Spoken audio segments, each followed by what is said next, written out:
Hello friends, welcome to our YouTube channel. In this video, I am gonna tell you about how to fix all app crash problem in your AI Plus smartphone.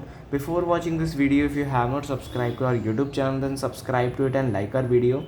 So let's start friends. First you have to open your settings. Then friends, here you have to click on the apps.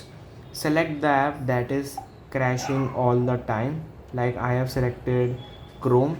Click on Chrome, then click on this storage and cache, clear cache, then clear storage, and you have to give all the permission. Next, and this will fix your problem. You can also do a app reset. How you can just go to the all app section, click on three dots. Here it is reset app preferences, so it will fix your app crash problems. I hope you like this video. If you like this video, then subscribe to our YouTube channel for more helpful tips and tricks videos. See you next time.